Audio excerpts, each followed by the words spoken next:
দুদিন থেকে ভারী বৃষ্টি, আর এই বৃষ্টির মধ্যে মানে বাইরে বের হওয়াই মুশকিল। বাজার ঘাট দোকানপাট সেইভাবে খুলছেও না এই বৃষ্টির মধ্যে।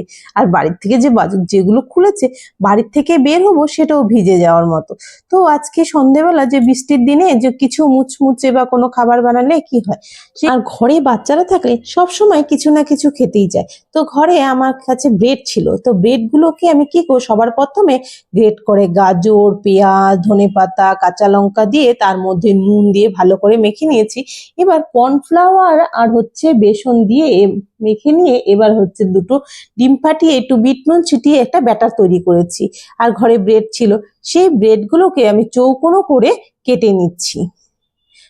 ব্রেডগুলোকে চৌকোনো করে এবার যে আগের থেকেই ব্যাটারটা বানানো ছিল, সেই ব্যাটারের মধ্যে এপিট ওপিট করে দিয়ে হালকা তেলের মধ্যে ভেজে নেবো। তোমরা চাইলে এটাকে ডিপ ফ্রাইও করতে পারো, আমি ডিপ ফ্রাই করছি না, হালকা তেলের মধ্যে একটু ভেজে নেবো, বাচ্চাদের দেবো।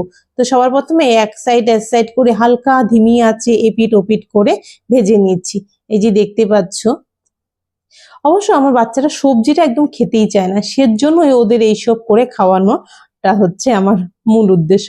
তো আমি গরম গরম গুলো ভেজে নিয়েছি, তো সসের সাথে দিচ্ছি, এবার খেয়ে নেবে চুপি চুপি।